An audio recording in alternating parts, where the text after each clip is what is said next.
folks? Welcome to the Smack Drop Podcast. It's your host here, Kyle, joined today by the AJ Styles of podcasting, Sebastian. How's it going, bud? Going good, man. Just enjoyed a nice week of wrestling content. I'm telling you, right? Yeah, man, what a week it's been. Okay, let's not even lie, folks, man. We've had a couple botched intros. Let's just get the awkwardness out the air, man. All right, but this is going to be the good intro. Yeah, you're right, though, man. What an incredible week of wrestling we've had. We've seen both the season premiere of Monday Night Raw, the season premiere of SmackDown Live on Fox. We had the Takeover Light episode of NXT, and of course TNT's debut episode of AEW's Dynamite. And then of course tomorrow or later tonight actually, is the Hell in the Cell pay-per-view. What an incredible week of wrestling we've had, man. It feels almost like a WrestleMania week. Yeah. Yeah? Yeah, I mean, I know there's been bigger eras with the Attitude Era and the Monday Night Wars, but as far as a single week, I can't remember a bigger week in wrestling history. No. Oh. It's I'm damn near exhausted, man. of all of this stuff. Oh my gosh. We're pre-recording this actually, folks. Let's not lie to you. We're pre-recording this on Tuesday night. So if anything big goes down on AEW or NXT that we probably would have highlighted, yeah, that's why it's missing from here, and we're kind of just glossing over it. But we know it's been a huge week. It really has been, whether we're saying it ahead of the time or after the fact. Really has. If this is your first time joining us, we are a pro wrestling podcast. We primarily recap AEW and WWE shows. We give pay-per-view predictions. And on every pay-per-view week, we have been now doing our throwback episode. That is what we're doing tonight. We are covering No Way Out 2000 because it kind of ties into tonight's pay-per-view. It has one of the best Hell in the Cell matches between Cactus Jack and Triple H. I went back and I honestly forgot about this match, and I was right back into it when I was watching it, man. It was incredible. It is number 3 on time on my very greatly done Hell in a Cell top 10 list. So. We'll touch on that later. But you guys, if you're wondering where you can hear us at, you can find us at Spotify, Podbean, Stitcher Radio, iTunes, and Google Play Music. Of course, we're over on YouTube. We would really appreciate it if you guys headed over there, gave us a like and subscribe. Help us get to that 100 subscriber mark so we can get that custom URL we have been solely chasing after since April when we started this show. My goodness, like a half a year ago we're rolling up, man. It's crazy, man. Time flies, dude. Time flies. Big time, and that has never been more apparent than during the show that we watched. I'm not gonna lie, I loved the show, but I became severely depressed when JR felt the need to put over the Stars of Tomorrow, citing that Edge and Christian and the Hardy Boys were in their early to mid 20s. Big Show, during his number one contender match, is just 28 years old, while The Rock is only 27. Like, my God, man, what am I doing with my life? I'm telling you, like, Jesus, man, it's crazy though seeing these guys so young, and now they're legend status. Here we are, fast forward 19 years later. Most of these guys aren't even wrestling anymore, and most of them are in the Hall of Fame. So yeah, it was mind-blowing to watch these guys you grew up with and then come back and watch them, and then now you were looking up to them when you originally watched them, and now, at least in my case, I know you're still a spring chicken over there, Sebastian, but in my case, I'm older than a lot of these guys were, and it's kind of a 5 trip, years man. old, I believe. I was 5 when this show was on, so. Jesus Christ. I go back. I watched this. So, granted, I didn't watch this live, but I watched the Raw afterwards. So I remember watching all the recaps of the show. I I've actually, I never remembered it, but I actually, when I was watching it, realized I have watched this show before. I've watched Hell in a Cell multiple times, but as far as the undercard, I was remembering finishes, so I'm not sure when I watched this, but I have before apparently. So Hey, there you that's go. kind of cool. At least you know you had good taste. You know. Yeah. Another thing about our show, guys, is as you've kind of gotten the notes, our appeal is just really like a bunch of guys that like to talk wrestling with each other. None of us are any like world-renowned broadcasters or critics. This is more or less a show developed completely from a fan's perspective. So part of the enjoyment is talking about shows and wrestling with each other. And of course, we would love to talk wrestling with you. So feel free, please, to hit us up on Twitter at SmackDrawPod, myself at TheKyTyShow, and of course, Sebastian at WrestleFan or Wrestling Fan. WrestleFan? Wrestling Fan. Wrestling. Wrestling Fan _32. I don't know why I blanked on that for a second. I really can't make it much simpler. No, man, and I'm still messing it up. Months later. And of course, get active in our YouTube's comment section and on our Podbean comment section, man. I'm telling you, man, I'm waiting for the day that I come into the YouTube comment section and I start seeing the trash talk. That's what I'm looking forward to. I mean, I'd like to see the positive feedback, too, letting us know what you guys like about us. But I'm ready to get one of us on there, maybe Rob, arguing with people some in the comments, So please get active down there. Let us know you're listening. That'll be what my top 10 Hell in a Cell should say. Yeah. And then, of course, the wrestling question of the event is, simply put, with Survivor Series being the next pay-per-view to look forward to, what is, not including Crown Jewel, what is the next throwback episode you guys would like us to do? I mean, we can throw back to the first Saudi show, right? Do that? Please no. Please no. We've learned let's avoid golden age. No offense to the golden age of wrestling. Let's avoid early 90s to 80s and 70s. I just meant last year, like the first Saudi Arabia show. Let's avoid Saudi Arabia too. Okay. Okay. We're not going to touch on it. I don't want to touch on it. Man. I don't want to touch on it. Let's listen, man.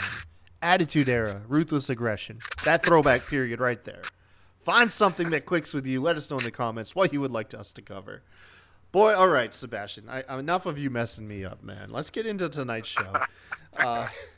No Way Out, man. What an enjoyable.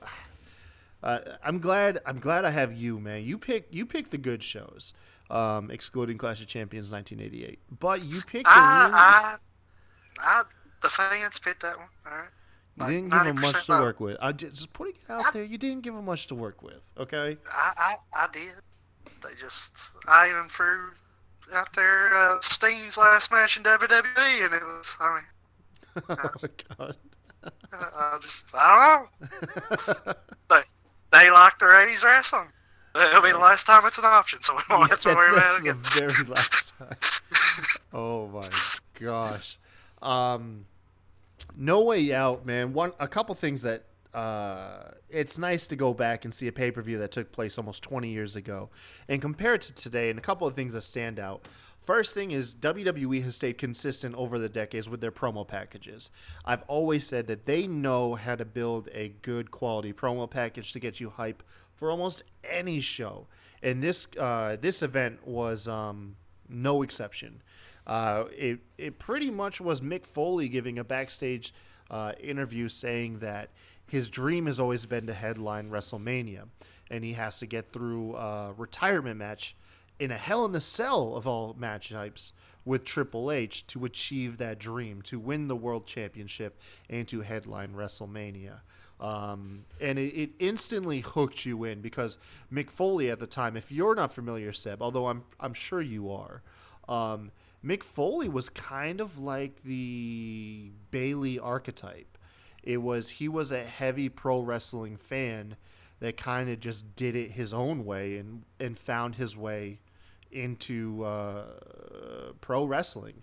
Now, granted, Bailey, I don't recall jumping off 2-story buildings through mattresses.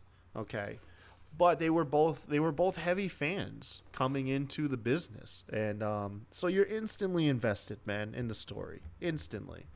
Um, and if that wasn't enough for you, you got hooked because from Hartford, Connecticut, we were blasted with a ton of pyro, with awesome music, Jim Ross and Jerry the King Lawler on commentary, and then some nice ominous music to really set the tone and the dread of that Hell in the Cell match we knew was going to headline the entire show. And boy, by this point, myself, the crowd, I'm sure you, we were all hyped for a good event.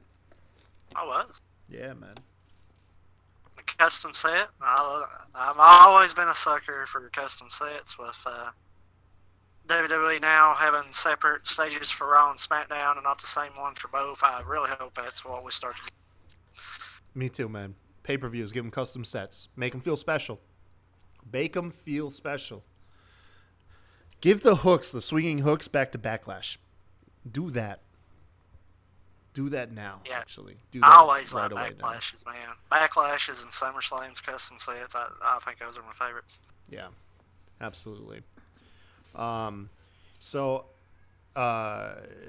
speaking of the custom set, it was a cell-like figure, like hallway, over the entranceway. So most of the competitors throughout the evening had to walk through a Hell in the Cell-like structure to get to the ring, and it really set the tone. It made the Hell in the Cell a constant character throughout the entire event. It was always, in one way or another, being kind of introduced to every story, subliminally or more a little bit on the nose. But it was great, man. It was such a great way to do things. I missed this opening part. Let's get into the opening match. I was busy trying to wrangle my kids. Kurt Angle came out and cut a promo prior to the Intercontinental Championship match between Chris Jericho and himself. What was the basis of his promo? Well, actually, I was also with my kid during the promo. I never actually was able to until Chris Jericho's music hit. But I mean, heel Angle in his promos back in the day, man. God, I love it. I'd go back. I would say I remember overhearing him saying that he was going to give the town a champion they deserve. That's pretty much what I heard him saying. Yeah, like I said, just go back and watch any of his old heel promos when he first started, man. Even up to like 04, 05, they were great. I love Kurt Angle. Like, just not just Kurt Angle was the best on the mic. Yeah. Oh, yeah, absolutely. That dude took to pro wrestling like a fish to water. And the fact that he had that Olympic gold medal gave him the utmost potential, and it's like he capitalized on all of it. He's an amazing story in itself, in how he got introduced to the business and how he took it over, and at the pace he did too, is insane. Oh, absolutely. I still get blown away to the fact that he was with TNA longer than he was with WWE. That's honestly, man. That still astonishes me. As far as Kurt Angle, when people talk about the greats of all time and Mount Rushmore, and which I'm not sure I'd go that far, but the people that don't have Kurt in like the top 10 or so, somewhere in that range, I'd like to hear the arguments. Kurt Angle to me has always been top notch. Top notch. Absolutely, man. Absolutely. We do kick off a match, and boy, this tickled my funny bone here. Chris Jericho comes out, followed behind by Chyna, who has one of the best pyro entrances the last year or two of her career. She comes out with a bazooka and just shoots fireworks into the sky. Freaking love it, dude. Chyna was a beast and one of the best women wrestlers of all time, man. And I miss her greatly. I miss her greatly, man. What she contributed to the product was something that we have yet to see replicated. It was something we had at the time that was easy to overlook. But since then, it's like a gap that just has never quite been filled properly. Yeah. She's greatly missed, man. But Chris Jericho did take on Kurt Angle, who at the time was the current European championship or champion, excuse me. And remember, this is also Kurt Angle with hair too, by the way. It was fresh, Yep. baby face looking guy. Now, I think I recall hearing this was only for the IC championship, right? Kurt's Yep. European title Yeah. was not on the line. No. Okay. Um, is This how this was actually done to set up one of the most unique kind of things I've seen at WrestleMania month later. So, uh, what was that? uh, the next month at WrestleMania, I guess this won't spoil the result, but the next month after WrestleMania, they had a triple threat between Kurt, Benoit, and Jericho, and it Oh, was 2 out of 3 falls. The first fall, I believe, was for European, and the second fall was for the Intercontinental, and that's the only time I believe we've ever seen a match formatted like that. So, yeah. No, I don't recall. I don't even recall that match, and that still blows me yeah, away.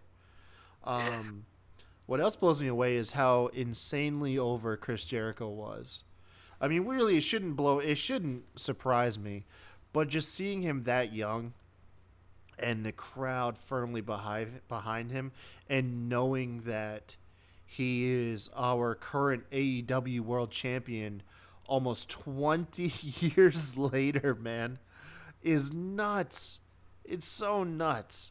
Um, it, I don't really know how to articulate it any better than that. It's just one of those mind blowers to realize, like, damn, this much time has passed. So many of your peers have long uh, laced up or hung up their boots, are in Hall of Fame or Hall of Fame contention. And here you are still doing it and doing it on the top of the world, man. It's crazy to me, man. It's crazy. Um, the match proved also very technical between these guys. Very solid match. I don't recall the last time I seen Chris Jericho work this fast pace of a match.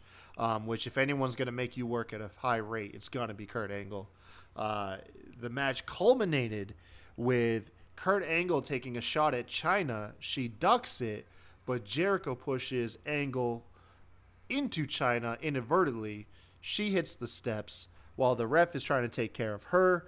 Jericho goes for his lion salt, gets blasted with a championship belt. Kurt Angle's able to pick up the pin, becomes a double champion, um, and leaves Jericho defeated in the ring with China. Possible dissension going on there between the two. Um, in my book, man, what a fun match to kick it off. What a fun match for someone who's watching it for nostalgia, too, by the way. Just set the tone for the whole night, man. oh, definitely, man. Man, you talked about how quick the match was, and Kurt Angle has only one gear, or had, I guess I should say, and it's just phenomenal to see what he always kept that gear his whole career Yeah. until probably when he made his WWE return last year, he slowed down. But to keep it that speed up as long as he did, it just amazes me. Yeah, that work rate you could tell was world class. That was the thing, and you needed a special type of pro wrestler to keep up with Kurt Angle. Could you Yeah. imagine that? Being a Uh, veteran in the business, and here comes a new guy into it, and he can outwork most of the guys that have been doing it their whole life. That's I got mean, to be a crazy thing. just a natural. I mean, just Yeah. plain. You can't teach that. I mean, you can't. I hate to use that, but man, he picked it up. Like I don't. As far as I know, does he have like wrestling in his blood, like family? I don't think he does though. I don't know about in his family. Of course, he's a true gold medalist. Yeah, Um, I know the amateur wrestling. I was just, Yeah, but no, as but far as pro wrestling, no. I think it was he went to the Olympics, he did his thing, and he was looking for something to further his career because he believed his Olympic career was over. And so he looked at pro wrestling. He was originally approached by Paul Heyman in ECW. Unfortunately, the event that he attended had an angle which saw Raven have Sandman, I want to say, or Tommy Dreamer, one of them, crucified.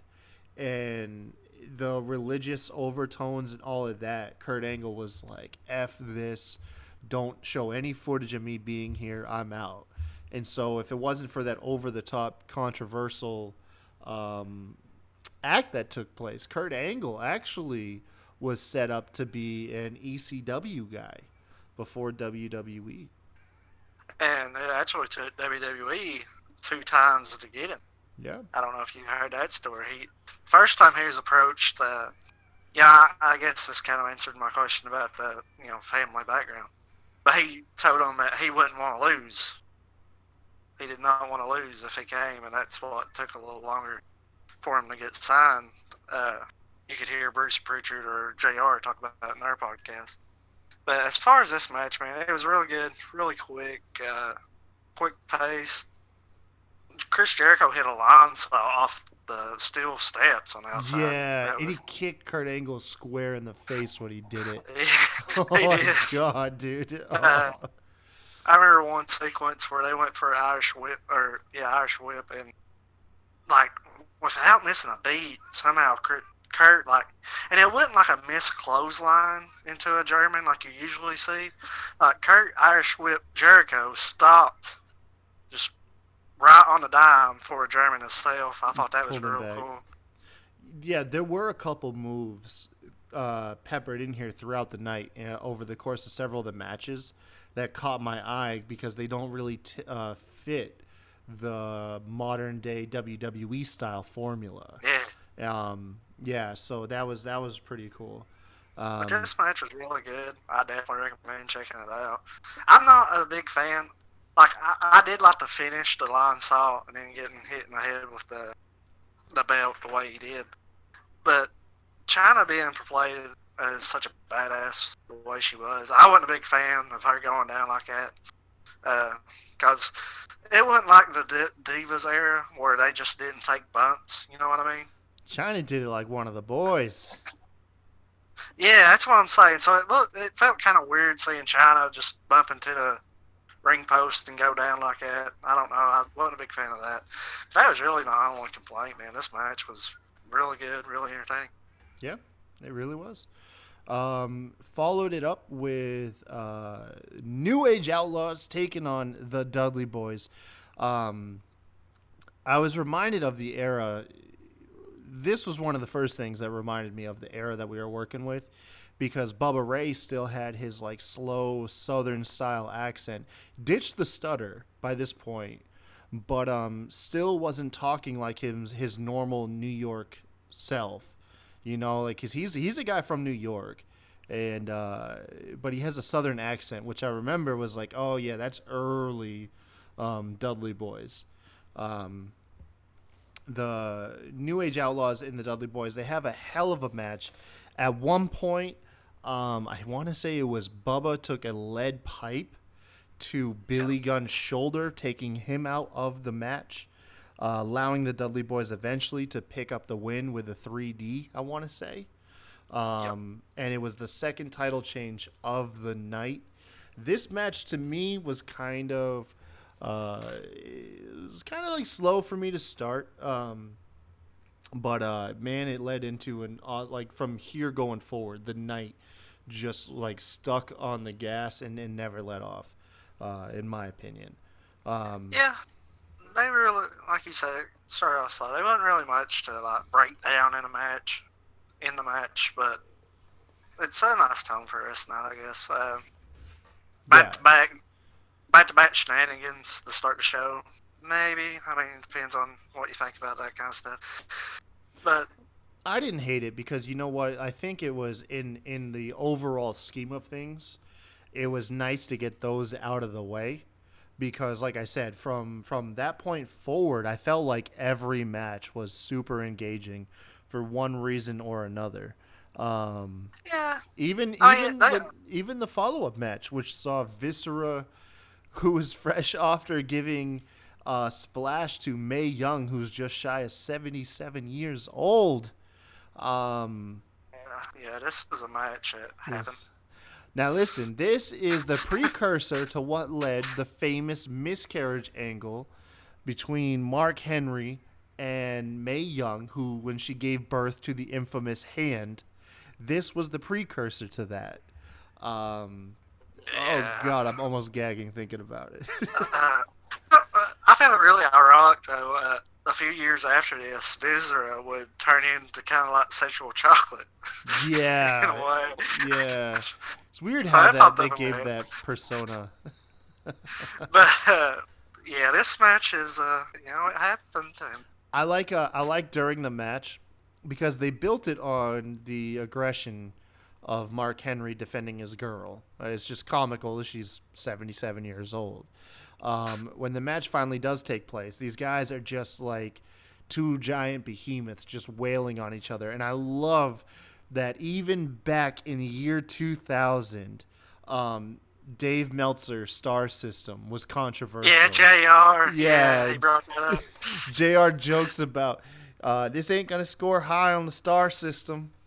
This is a fight. They're not going for many technical stars just throughout this Yeah, match. yeah, I remember that line. I thought that was pretty funny. Oh man, yeah, it's just weird how relevant that still is today. Um, yeah, the fight spills outside the ring. Henry blows through the steps. Viscera beating him down. Very dominant. The crowd's still not getting behind him. Chanting boring. I personally was into it. Mae Young comes for the run in. Watching this almost 77-year-old woman just get tossed to the mat and hit with a thud she hit. It was like, dude, these people are a different breed in the pro wrestling business, because I couldn't picture another person in their late 70s taking a bump. But here this woman takes it almost on a regular basis, Yeah, and that was part of her life. It wasn't like anyone forced her to do that. I thought that's really admirable. To just, yeah, it's a different look on someone of that age. Um, yeah. I remember Bubba Ray's story about when he put her through the table or whatever. She's like, "Don't do it like a vagina, for lack of a better term." yeah, and yeah. Mae but Young was yeah, a beast, man. She was, dude. I bet, like, I think she's one of the people that I wish I could have had like an interview with or a conversation with.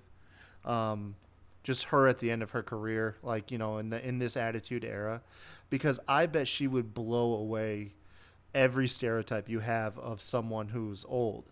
I bet she would confirm some of them, but I bet it would just be such an eye opener, man. Talking to her, I bet it would be really intriguing. I want to see if oh actually, like, what some of the late interviews with her, see if I can hunt them down, because I bet that'd be a fun read. Um, but yeah, after Viscera tosses her down, he goes to repeat and hit her with a splash. He gets shoulder tackled by Mark Henry, then an impressive body slam a la Hulk Hogan, Andre the Giant, and ends up pinning Viscera for the victory. Nice, short, and sweet match. Definitely did not need to drag out. Very happy to see that it didn't. I don't think you could book it much better. 3 out of 3 in shenanigans. I'm just pointing this out. Was that a thing they said? No, I mean all 3 matches had shenanigans in it. Oh, shenanigans. Dude, I'm not going to Yeah, lie. I thought you said 3 out of 3 chicken nuggets. I was like, what no, the no, fuck? no, shenanigans. Like, they Jesus, added their own, like, rating system to this match. no, Let me find out. I Jr. missed this comment. No, Jr. didn't go that far with it. Oh, my God. I'm so No, embarrassed. shenanigans. Oh, man. We got to see... Chicken nugget. We got to see our former ring announcer Lillian Garcia backstage interviewing Chris Jericho, asking him, "Hey, is there going to be trouble between you and China?" Jericho says, "No, there's no trouble between us. But if Kurt wants to keep celebrating throughout the night, I'm gonna essentially beat him up or something." Beat his ass. Yeah, His yeah, Olympic man. ass. Yeah, exactly. He doesn't want to see Kurt Angle gloating that he became a double champ. Yeah, he better not be drinking no milk, all right? We Or, cut. or, or, or Jericho get the blood bubbly. I'm just saying. Oh my god, what? I can't believe that's a thing still. We cut from that angle to Billy Gunn. His shoulders all jacked up from taking that lead pipe shot in his match. Then we get on to, in Uh, my opinion, be, Before we move on, though, yeah, go I ahead. just want to point this out. I really like that they use backstage segments to go back to stuff that's already happened and get reactions for it. You don't see that much now. It's like Yeah, it's only they just, precursors now, not yeah, like results. yeah, you don't see much reaction. Because Yeah, nothing I came really, of those two segments. no, nothing did. Yeah. Uh, but it was just cool to just go back and see like Jericho, his comments after losing, and then Billy Gunn show. Now it's like they have a match, the match is finished, they show a video package, next match is on. They don't go back to get reactions to anything that happened. Yeah, see a Earlier. guy beat up or hurt. Like, at most, you'll get, like, an instant reaction in the ring after a guy Yeah, losses. Like, can you tell us yeah, your thoughts on this match? Like, yeah. Only time you see that kind of stuff today is like if it's huge, like Braun or Lashley going through the stage, or Brock attacking Dominic. They yeah, go back, exactly. No, but that's you're about it. very true. Like, yeah, it was a nice touch because my instinct when I saw these, it didn't register. This was just following up on the story. Was I'm thinking by today's standards, oh wait, these guys are going to get involved in tonight's show later on. Why else would they be showing this? And Yeah, that wasn't the case. It really was just following through with the story, letting it have like an epilogue. Um, no, very nice touch. Very, very good point. Because I totally forgot to pick up on that. This next match, boy, oh man, this brought me back. This brought me back right here. Hardy Boys taking on Edge and Christian for the number one contenders match for the tag team championships. Hardy Boys flanked by Terry Reynolds. I forgot that was even a thing, man. I how could you forget that ladder match, man? I know where they won her Yeah, services. yeah. Sorry, as King would say. So on yeah, it's just hard to picture them with a valet that's not Lita. Yeah, yeah. Prior to the pay per view, Terry Reynolds approached the APA on Sunday Night Heat. APA, by the way, Bradshaw and Farouk, or Ron Simmons, if you're really young. Yeah, Bradshaw's just Bradshaw. Okay. Just trying to think if he had any other names. At the time, the APA were essentially guns for hire bodyguards. They essentially were always caught backstage smoking cigars, playing cards on a table, flanked with a door that had no walls, but you still had to knock to go through the door. That was one of the best comedic things ever. They will beat your ass if you do They not. and they yes, they would beat your ass.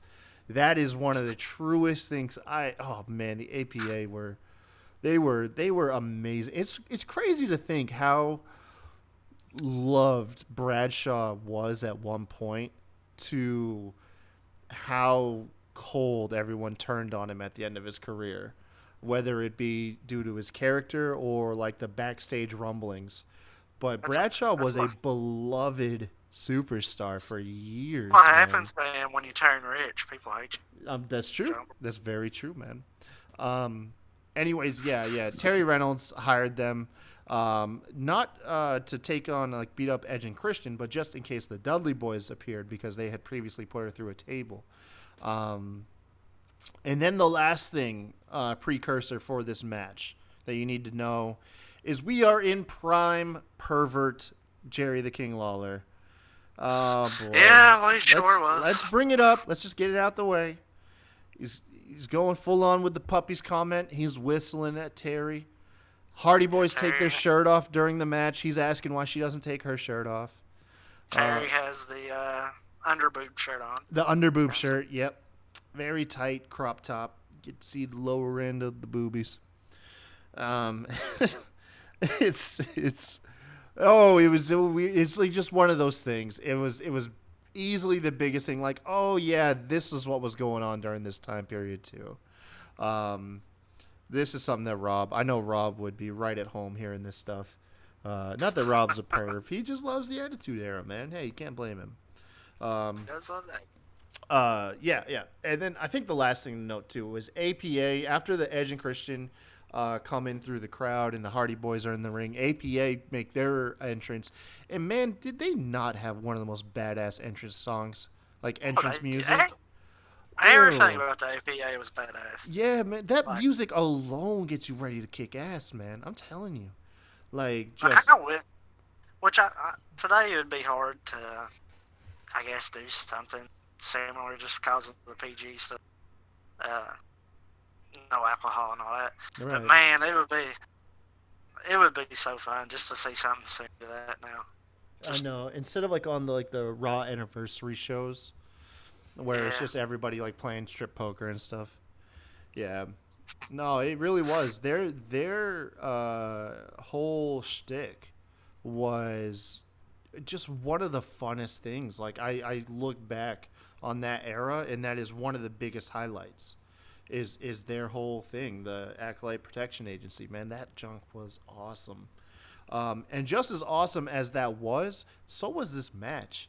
Man, this. So, couple things. During the match, JR openly predicts that these guys are the future of tag team wrestling. He refers to them that they're all in their young to mid 20s. These guys got long careers, and they're gonna obviously be like the cornerstones of tag team wrestling for years to come. And how true was that statement? They really were, man. The only people that were missing were like the Dudley Boys. But yeah, it was incredible. Matt Hardy, dude, went for a crucifix bomb. Did you catch that? Yeah. Yeah, went for a crucifix bomb in the match on Christian. That's a lot of just this match in general, and it really, and the whole thing was good. Don't get me wrong, but there's Edge and Jeff stayed the legal men for a while, about midway through the match. They had some really good stuff, man. Edge hit a pile driver. Not something you really see in a tag division that much, just a straight up pile driver. There was like a pop-up power bomb that Edge hit that was loud as hell, if you remember that. That followed a Hurricanrana Jeff Hardy did, where he landed on his effing neck, dude. Oh my god. Yeah, no, I know what you're talking about, because it really seemed after the Hurricanrana like Jeff Hardy got powerbombed twice. Because it was like the Hurricanrana was pretty much a power bomb. Yeah, it was loud, dude. Like Kevin Owens would be jealous. He'd be proud, man. He'd be proud. Oh my god. Yeah, not even just for them in there. There was a moment where Matt had Edge in an electric chair position. Jeff went off the top, and during this, Edge kind of countered Matt to a roll up, and Jeff hits a crossbody on Christian that was coming up from behind. They both had the pin at the same time. I can't remember what the move was called, but when Jeff jumps off Hardy's back, their tag team move, Edge hit a bad spear. I mean, it was Poetry in Motion. Brutal. Yeah, that's it. Poetry in Motion. Yeah. Yeah, nasty spear. I mean, it was, they caught him perfect. I mean, just really good stuff. Anytime you can watch these two teams go at it, whether there's a ladder, table, chair, whatever, normal matches, I mean, it's great. Yeah. They have tremendous chemistry. Absolutely. One of the sequences that caught me off guard, what you mentioned with the pile driver, Jeff Hardy and Edge had a great sequence of grappling reversals, not like striking reversals, but like pin combinations, and just it was a bunch of grappling reversals, which neither of these guys were really known for, and it culminated in the pile driver, like you mentioned. But like I remember, just like what led to that pile driver was uncharacteristic. Help me out here. Characteristic. Uncharacteristic. Thank you. I'm a professional here. Of both Jeff and of Edge. The match ended with Terry. Terry at points, oh my gosh, she always seemed out of place doing the Hardy Boy poses. I don't know how to I don't think she's much older than them, but it really struck me as like a mom trying to act like her kids. Like it was just weird. But it ended with Jeff Hardy about to hit the Swanton bomb. She hops up on the ring. She starts posing with him, and then she tosses him off the ring post to the outside. She slaps Matt Hardy. He ends up receiving the unprettier from Christian, allowing Edge and Christian to pick up the win over the Hardy Boys. They're your new number one contenders for the Dudley Boys Tag Team Championship. After the match, Matt Hardy tries to get his revenge on Terry, but she hired the APA. Not necessarily, I guess, for Dudley Boys, but for Matt after she betrayed him. Because, dude, the APA came in and brutalized the Hardy Boys. Like, Farouk dumped Jeff on his damn head. Oh, they were so much... You know, back in the day, they weren't always the safest guys in the ring. You know, like, I know stuff happens nowadays, but... There was definitely some stuff back then that they just kind of just threw out there and hope for the best. Also, if we're keeping score at home, 4 of 4 on shenanigans. 4 of 4, yep. And then also, oh wait, no, there was no title change there. That was just number one contender match. Yep. Yeah. Michael Cole interviews Edge and Christian after the match. Christian, playing face, says he's happy for the win, just didn't want it like this. Edge cuts him off and was like, nah, the Hardy Boys would have done this if they had the chance. So that was, you know, a nice little character building things because at this point, Edge and Christian were not superstars. So this was nice little character building we got to see with them. And again, like we talked about earlier, they showed some reaction to stuff that happened. So, Yep. You know, so No, man, they absolutely. Man, how easy would it be for WWE just to go back, watch a couple of these shows, and just take some of the little stuff? You don't have to take the most on-the-nose things from these old shows, but just little things, man, that worked. And make them work again. Lillian Garcia interviewing The Big Show. This is setting up our co-main event for the evening between The Big Show and The Rock. The story here is at the Royal Rumble prior to this, because this match is taking place between the Royal Rumble and this year's WrestleMania. The Rock won the Royal Rumble match, but in controversial fashion, his feet actually touched the floor while he was eliminating The Big Show. And The Big Show has been having to go around, do investigating, get proof between photographs, eyewitnesses, and video footage that he's the rightful winner, the rightful babyface. And it's so funny because he's playing the straight good guy, just asking for what is rightfully his, and he's the biggest effing douchebag, apparently, to the crowd. He doesn't come across cocky. He doesn't come across, like, snarky. Like, you know, he comes across, like, listen, like, I rightfully won it. Here's the proof. I'm just asking for my fair shot. I'm not even asking to replace The Rock at WrestleMania. He wants the number one contenders match. He's like, just let me at least fight for the match that's rightfully mine. How do you boo that man? By today's standards, you know? It's like, it's so weird looking back, man. Like, The Rock was just so cool that we didn't care, man. The Rock could, like, freaking slap your grandma in the middle of the street and they'd still boo your grandma. Back in the day. The Rock would run over Roman or something and get cheered. Yeah. Oh, dude, are you kidding me? That's anybody could run over Roman right now and get cheered. Rikishi could have really done it for The Rock, and it wouldn't have mattered. Oh man. Big Show, Big Boss Man with Prince Albert, or known currently as Matt Bloom, the WWE's training facility? What's their performance PC center? coach. Yeah. The PC coach, Matt Bloom.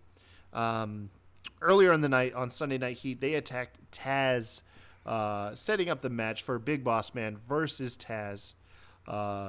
This match barely got out the gates, man. Early into the match, Albert just came in out of the blue for the DQ finish. The guys proceeded to beat down Taz and then give him, or while Holla Holla player Teddy Long tries to get control over the guys. That was always a nice thing. See Teddy Long as a ref. I always pop for that shit. But the one of the craziest spots, dude, the Big Show, Boss Man broke his nightstick over Taz's head, and it had a sickening crack to it. Oh my god, dude, that was brutal, man. And what's that make it? What, 4 for 4, 5 for 5 for shenanigans? 5 for 5. We're like an hour and a half in. We ain't clean finish. Yeah, I didn't even realize by this point. I didn't even realize. The And it's really so funny too, because today, like, if there's non-finish or something, everybody loses their minds. Could you imagine having a pay-per-view? Yeah, back in the day, man.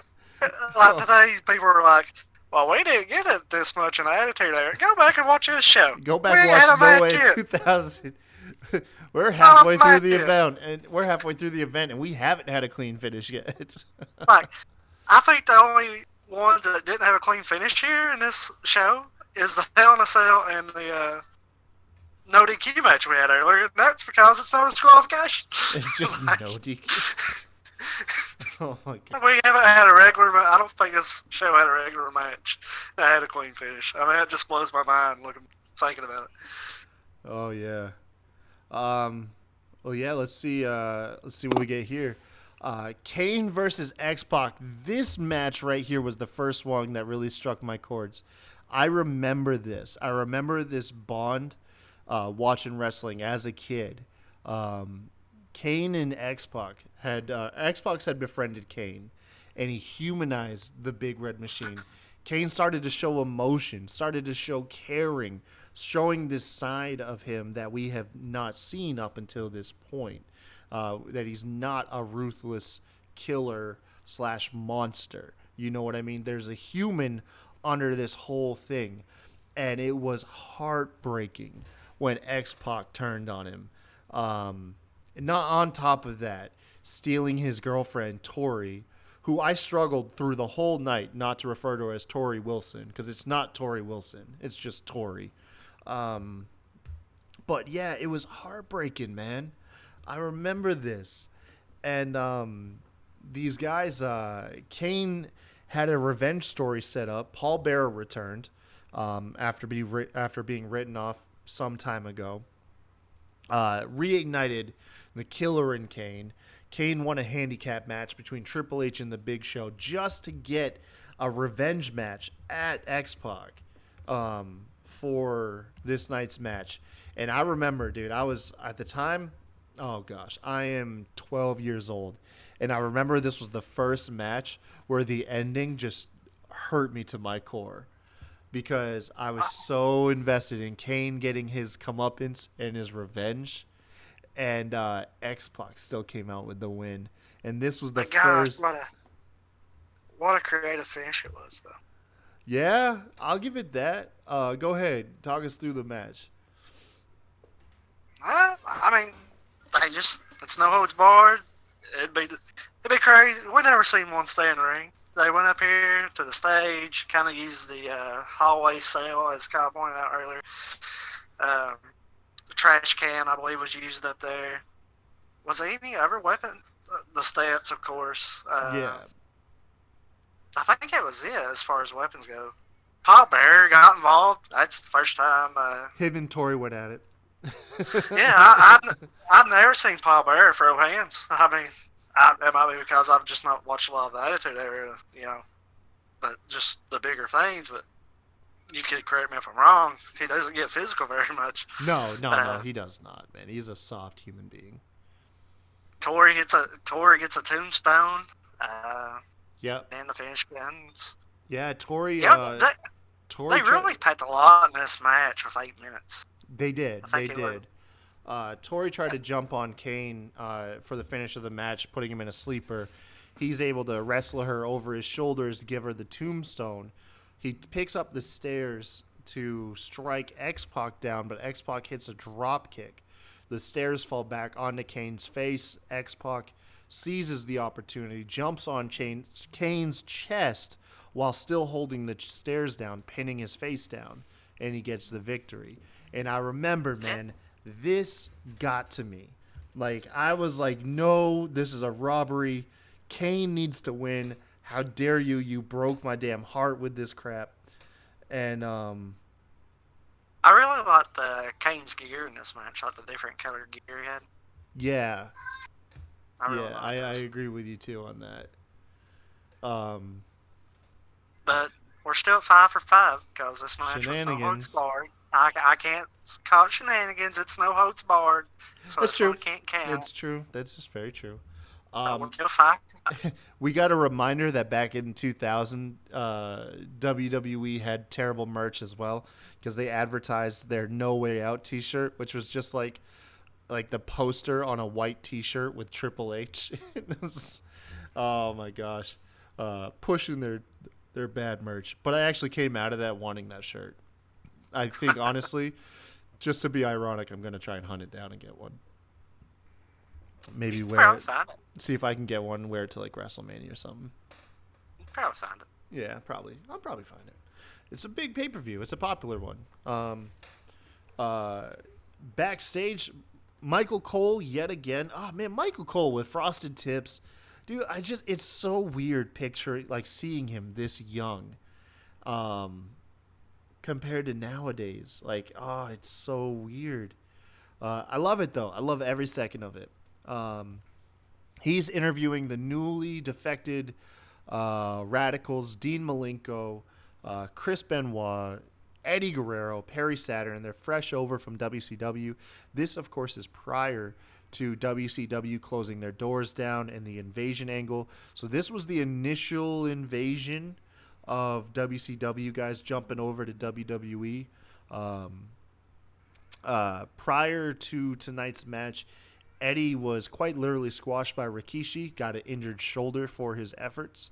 So it's a 6-man tag with the remaining Radicals taking on Too Cool with Rikishi Fatu. So this was before Rikishi was kind of like a normal member of Too Cool. If you guys don't remember, Too Cool was formed with Scotty Too Hottie. My local boy comes from Maine, like myself. I got to meet him when I was a kid. And also the late Brian Christopher, Jerry the King Lawler's son, Grandmaster Sexay. These guys were always a lot of fun. If you want to see their footprints in modern day wrestling, look no further than Heavy Machinery. They are kind of like the successors to Too Cool in the way that they have fun. I mean, hell, Otis does the caterpillar, which is like Scotty Too Hottie's worm. I mean, you can't be much more on the nose than that. I guess, like me sitting here, I thought you said AOP for some reason. I was like, wait. I was like, I think you got your names, but then I heard Otis, and I was like, okay, he said Heavy Machinery. Never mind. Yeah. Not EOP. I was like, what? Oh my Man. gosh. Oh man. The match was fun. This shows off like the work rate of all these young guys. Rikishi struck me. I forgot how fast Rikishi was back in the day. He could get around that ring pretty good.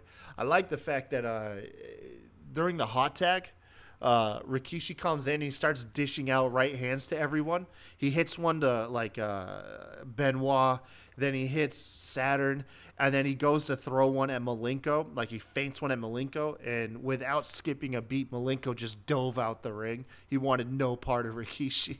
It was good timing, man. It was such good timing. Fuck this shit.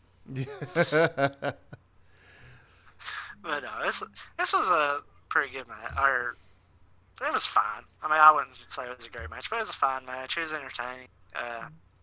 Rikishi's one of my favorite guys for some reason to go back and watch, just the way he to be his size. I thought he was very talented. Devastating finisher. That Rikishi driver, which was like a sit-down pile driver. Yeah. Man, like that chunk. Looked dangerous. Looked super dangerous. Yeah. Not surprised you don't really people- see it nowadays. 7 people in this segment. Unfortunately, 3 of them are no longer with us, so that was Yeah, just a thing to think about when you're watching it. it's true, But man. The life of a pro wrestler, man. You don't, a lot of the time your life expectancy isn't the longest. And it proved true, man. Yeah, of course, yeah, Brian Christopher, Eddie Guerrero, and of course Chris Benoit, no longer with us. It's and I nuts. think so on this show total. I'm just sitting there thinking that I think there's 4 total because of Visitor. China, Oh yeah, China Mae 5, Young. so it'd be 5. But yeah, mate. Who's the other I was one? thinking, Viscera. Viscera too. Yeah, and Viscera. Yeah, yeah. No, So, time's a bitch, man. Really is. And then you have people who've unfortunately lost their life, and then like I said, you go back and there are people that are still doing this. Uh, really, thinking about 7 because Paul Bearer. yeah, Paul Bear too. Oh my God, man, this is gonna be a downer. Um, before we realize any But more people. but but half of them in this one segment alone. So Yeah, yeah, exactly. Um, the match came to a conclusion. Rikishi hit his Rikishi driver, followed by the like what the second rope sit down. I don't know the yeah, name of the move. Sit down bomb in the corner, similar to Yokozuna's finisher.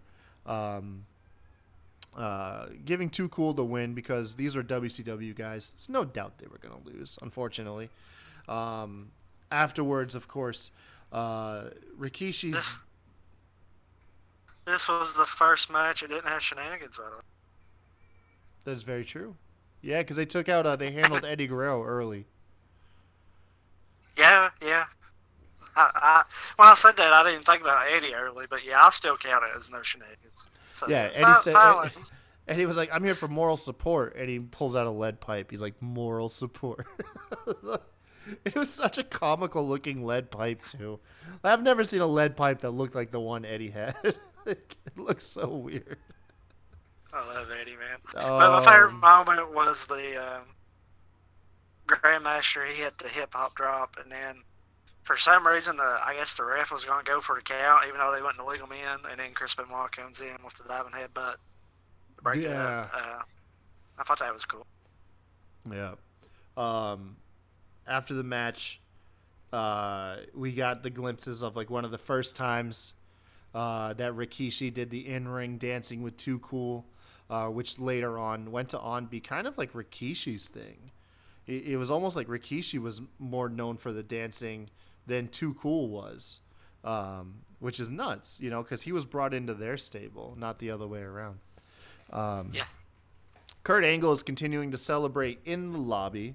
Was a reoccurring theme throughout the evening. Then we get to our co-main event of the evening, Rock versus Big Show. Like we said, Big Show jumping through hoops to prove that he deserves to be in the main event of WrestleMania. But first, he must go through the Rock to win that shot back. And then, like I said, at this point, they did break my heart. Big Show is revealed to only be 28 years old, while The Rock is only 27. Jesus. And the match is good. Listen, now neither of these guys are known for like having 5-star matches. They're known for the attitude they convey, the spectacle, and the storytelling that they're able to do. And the match ended up being decent. It's nice. It's nice to go back and see The Rock when he actually wrestled full time. A lot of the stuff on the outstage was great. But for me, it was the ending. It was the ending. It was such a cliche championship ending. More shenanigans. Yes. There's a ref bump where Big Show throws The Rock into Earl Hebner. Shane McMahon, who comes out, who is returning as a face, but quickly turns heel as he dives, hitting The Rock with a chair shot as The Rock goes for the people's elbow. And this allows Big Show to win the match that he rightfully deserves, but to still come out a heel. Just such a weird heel face dynamic in this match, I'm telling you. Really really strange. I went back and watched it because at this point in the show, I was like, man, that match was kind of short. The co-main event. It was 8 minutes and 55 seconds. The 6-man tag match had almost 4 more minutes on it. Oh wow. The E&C versus Hardy Boys, it doubled it almost in time. Yeah, they had the longest one by all means. And it went almost, I think, like 50 seconds more than Kurt Angle and Chris Jericho. So, kind of surprising with the time there, considering it was co-main.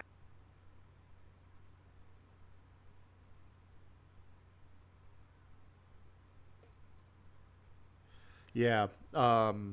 Sorry, I was looking at my phone. I thought you were going to talk longer. I thought we got disconnected. No. Vince messaged me back. I asked him to create the thumbnail for this show, and once again, Vince just spit out 2 awesome pieces of art. So I told him to dump the 2 thumbnails in the group chat for everyone to take a vote on which one they like more. Man, Vince is clutch, dude. Yeah, he is, dude. Vince is an awesome addition. If you guys aren't familiar with Vince, make sure to check out, if you haven't already, our NXT recaps. Vince hosts those shows. Great guy. Awesome addition to the show. And he's also going to be doing the predictions this weekend, right? Yeah, he did the predictions yesterday.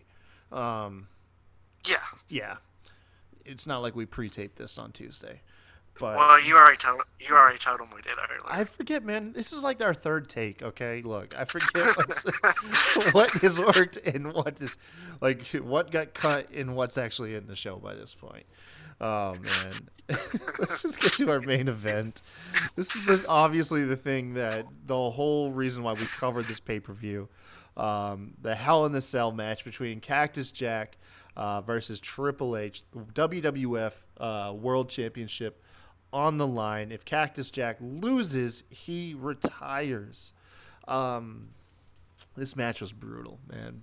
This is just Mick Foley at his savage prime. Triple H was always a savage back in the day, too. These guys love to work with color, and this proved no different, man. At one point, like, Mick Foley's shoulder was torn up. His damn arm was bleeding. Triple H and Mick Foley, or Cactus Jack, both ended up very bloody messes.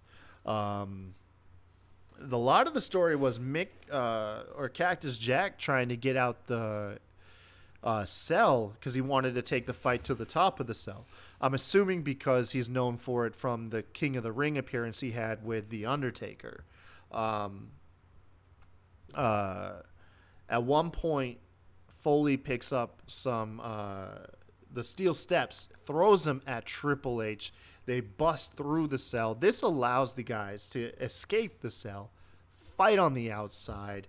At one point, Foley tries to climb up the cell and gets knocked off through the Spanish announce table. So similar to the King of the Ring spot, but instead he didn't get like tossed from the top this time. He kind of fell from halfway. Still looked brutal as hell. Mick Foley, how are you still alive, let alone walking nowadays with the crazy bumps that you took in your career? I don't know. And the way they kind of pulled off that spot was pretty brutal. Foley was climbing to the top, and he already had the 2x4 barbed wire up there. Yep. And Triple H used that and raked his face to him to fall off. I thought that was it was really cool. Vicious, man. Yeah, because when he came out of the wreckage, he was busted wide open, like he was bleeding everywhere. This match was brutal. It wasn't without some botches. There was a very long segment of Foley trying to toss steel chairs onto the top of the cell, but he didn't have the strength to toss them all the way up the cell, so it was like 3 attempts. And by the 3rd attempt, they were just panning to Triple H, because Triple H knows how to sell dead moments like nothing else. I love it. He just has always like perplexed rage. Like when it's just like, okay, we're killing time. And he just gets this look on his face to help it not feel like it's dead air. Like I don't know how to explain it. Triple H is a pro, man. Um, He is. I mean, a lot of people like to, bury. It seems like since he's had his NXT success, everybody's kind of back on his side. But before NXT, man, he was. A lot of people like to give him a lot of stuff or a he lot of had the crap. golden shovel, man. He buried everybody. He buried Booker T. He Well, buried I mean, he never really. But he buried Booker T. All right, that one that's confirmed. That was really bad. But no. The Foley does get to the back of the top of the cell. These guys, they fight all over the cell. This stuff terrifies me because unlike the modern cell where there's like no give, the chain link on this cell like freaking dips super low. And gives incredibly. It looks like you're going to fall through the cell, not even by taking a bump, just like walking. Doesn't look like it's meant to support your weight. And at one point, Triple H gets suplexed onto the corner. And I don't know if this was gimmicked. I mean, I imagine looking back now it was. But part of the cell does give way. And Triple H is like dangling through it. And then he falls once more, kind of teasing like he's going to fall through the cell. But, I mean, there's really heart-stopping stuff here. Mick Foley ends up getting that iconic moment where he lights the barbed wire 2x4 on fire, starts beating down Triple H. Ultimately, though, goes too far. He goes for his DDT, instead gets back body dropped through the cell, through the ring, and ultimately was his demise. Triple H made his way down. The crowd stunned silent, can't believe what they saw. They start trying to rally behind Foley. Foley raises his arm, seemingly like a dead man, like he's going to go from the mandible claw, but the damage is already done. Triple H quickly regains control, gets the pedigree. 1, 2, 3. Triple H retains, and that is it for a career on Cactus Jack. not Mick Foley. Not Mick Foley. But Cactus Jack. Cactus Jack. And Foley's back in a week, yes. Yeah, Foley was back like 3 weeks later. We'll get into that in a second, though. But crazy match, man. An awesome caps off an awesome pay-per-view, and then it was also very nice. Excuse me. Foley walking up the ramp, a bloody, bruised mess under his own willpower after paramedics try to get him out, but he walks out on his own power. The crowd cheering him on, very emotional. Gives the bang bang at the end as they close the night off. Caps off, even though a night that you said, Sebastian, technically only had 2 non-shenanigan finishes, still felt like an awesome pay-per-view. Even though it was like a lot of BS, by today's standards at least. Yeah, I mean, it was. Yeah, it was fun. Why do you think the pay-per-view comes across as fine, when by today's standards it would just get torn to shreds by the internet? Well, the talent. And today, I would argue, from top to bottom today. I mean, don't get me wrong. There's no Rocks or Stone Colds, but from top to bottom, I would argue, as far as talent goes, they have a more deep roster today. But the difference is there's not many people as over as The Rock. Well, nobody as over as The Rock was. Yeah, he's the pinnacle. Him and Stone Cold. 1A, 1B. Guys like Chris Jericho, the young Kurt Angle, the Hardy Boys, Cactus Jack. I mean, he was loved. I mean, there's just something different today, whether it's WWE or just a different type of fans. And I think it's kind of both today. I feel like you can't. Fans get bored easy today. Well, I think they can like somebody for 2 months and then they're tired of them having a belt, something like that, But back then, you never really had that much. You didn't have social media. You didn't have social media. You didn't have this huge internet archive. Like, you were always left wanting more. Whereas nowadays, you can make yourself sick of someone. You Yeah, know, like you can be a fan of someone, the show goes off the air, you spend the next week binging all their old content, following their social media. By the end of it, you're sick of them. Whereas, had you taken that break over the course of the week, you would have missed them. You wouldn't have had a shit ton of content to fill yourself up with, and then set the higher expectation for them to continue and raise the bar. Um, yeah, absolutely. And like I said, I mean, fans change their opinion so much today. Like, we all wanted Kofi to get the belt. Most. I'm not going to say everybody wanted Kofi to get the belt. He got the belt, and then 2 months later, I was like, well, we didn't want him to have the belt this long. I mean, so back then, if people didn't seem to get as bored as easily, or it's they, the it's the instant gratification era. I mean, I'm part of it. I'm not trying to talk like it's like young people. It's just the level of content and technology we have access to now can also work against us, and I think it's for that reason. absolutely. I think it's for that But reason. like I said, when you have guys like The Rock and Cactus Jack, that was just loved back in the day.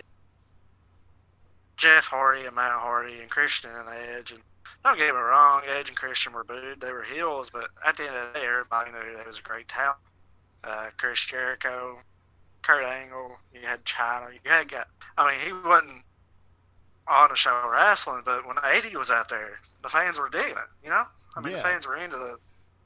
So, just that. And plus, I mean, you got a 3 hour Raw now. There's Yeah. so much content. Yeah, because it was It's back in just, the day. It was 2 hour Raw, 2 hour SmackDown, 1 hour Sunday Night Heat back then, yeah. and I don't recall anything else. If there was, I wasn't watching it. But yeah, you had 5 hours of wrestling. You didn't. I mean, you did have WCW also as well, but you Well, not at didn't. this very moment, but yeah. No, at this It's at this time in 2000, you did. Because Was it? WCW, Oh, yeah, you're right. You're yeah, right. they didn't close their doors till 2001, so you had about another year of WCW. By this You're right. point, The, though, the Radicals jumped. I was thinking the Radicals, but they jumped over. They wasn't bought out. You're right. yeah, exactly. Yeah, Radicals jumped. Everybody else was bought out. Yeah. But yeah, I mean, honestly, yeah, there's a combination of why we can look back at this show and see why so much stuff worked back then, why it doesn't work now.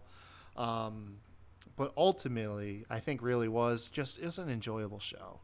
You had a lot of talent. You had a lot of talent working to put forth a good product to beat out the competition, and it's arguably we're about to go through this again. Hopefully, something similar to it. And WWE's gonna have to find a balance. I think what they can and can't do as far as AG stuff. Everybody wants Attitude Era-esque stuff. And I'm not just talking about the Rusev and Lana and all that happened Monday.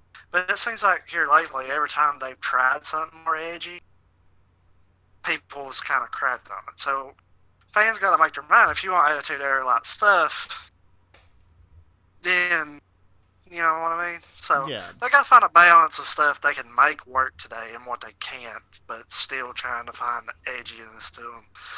And it's hard. I mean, Yeah, man, this absolutely. PG era and social media era, it's hard to find that balance.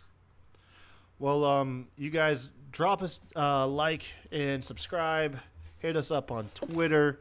If you have anything to add about the show that stuck out to you that maybe we didn't cover, of course, like I said, hit us up. Let us know the next throwback pay-per-view you want Sebastian and I to cover. Once again, this is Kyle at TheKyTyShow and Sebastian at Wrestling fan _32.